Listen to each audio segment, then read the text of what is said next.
Hard Eyes. I gotta say, the moment the movie ended, I was just overwhelmed with a feeling that could only be described via an orchestra. I am so happy to report that Hard Eyes is the first solid horror movie this year. And it's a slasher. I ain't spoiling this one, so I'll keep this short and sweet, which will screw me over in the algorithm, so can y'all do a skeleton a solid and like and subscribe and comment and share with your friends? I mean, that's one way to show support, and I mean, I'm not picky. There are other ways to show your support of myself and my channel. But this seemed to work well enough. Enough medieval violence. Let's get spooky.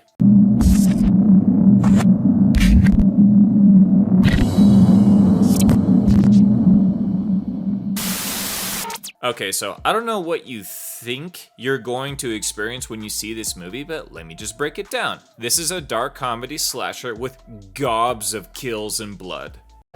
Yes!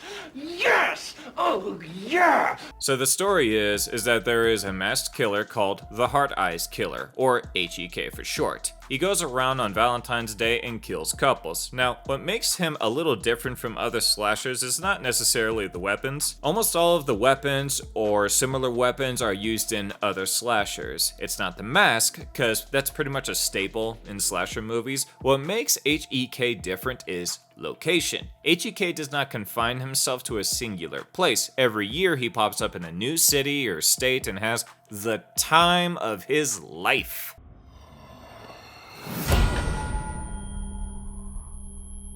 Admirable. So the story starts off with giving us a taste of what's to come, and we get some solid kills. If you're planning on seeing this in theaters, and I think y'all fucking should, do not be late. I saw this in an entirely empty theater, or so I thought, but 5 minutes or so after the movie started, some jabronis came in, and after the movie ended, they said it was a solid flick. And I decided to ruin their day and tell them that they missed several solid kills in the beginning. You're a monster! So it's Valentine's Day, and Hard Eyes is out on the hunt. And after the intro, we do not get a time jump. Thank the Lord it happens the same day as the rest of the movie. Is that so hard, movie makers? Anyway, let's move on. So we then meet our main gal, Allie, who is working in a marketing department for a jewelry company. Her latest campaign is straight up depressing and violent, and around the season of love, it's a bit of a serious bummer. So they bring in a private contractor, Jay, our main love interest, and they get to know each other and cross paths with Hard Eyes, but can they survive? Is the goal to survive here? To defeat? To love? I'll let y'all figure out what happens for yourselves. But let's break it down piece by piece and bring back an old clip of mine.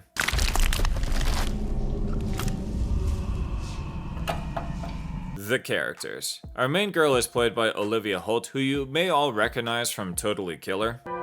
I'm Jamie, from Canada.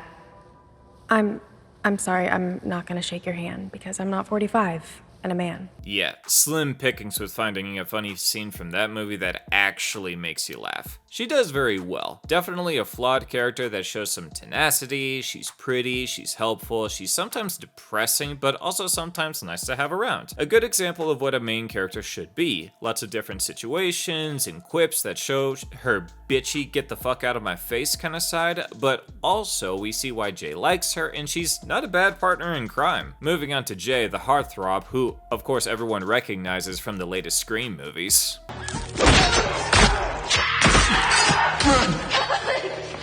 Relax, that's not a spoiler, because nobody important died in that movie. And Scream 7 so far seems like a fucking train wreck, so who cares? In this movie, Jay is a charming guy, but he also has his moments of being brave, being good sport, being helpful, and even being sarcastic when Allie or anybody else deserves it. All of the other characters are kinda, not much to say or talk about, so let's just move on. The humor. This movie is very funny. I actually thought it was funnier than Companion. You serious, Clark?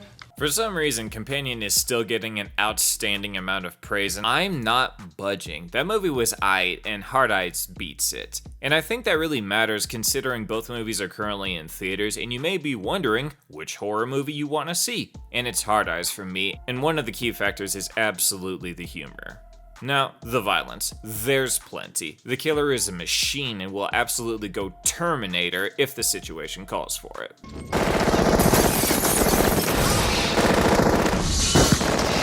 We get some in-your-face violence that had some serious oomph to it. They even get a bit creative, which is just peachy, and I don't mean that sarcastically. Moving on from the violence to the villain, there's not a ton to say. I mean, similar to Jason Voorhees, you don't really care that much about his backstory or motive. In classic slasher style, they are a force to deal out brutal kills by any means necessary, and I am super okay with that. Now, I am not an absolutist here. I definitely like human villains with backstories and motives, but there are ways to make a story to where that doesn't really matter that much. If you make likable characters and make sure your audience is being entertained for most of the movie, then your villain doesn't have to tug on your heartstrings, especially on Valentine's Day.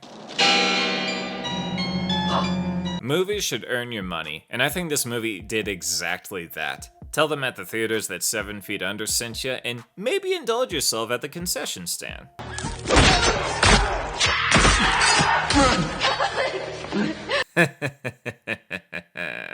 Stay spooky.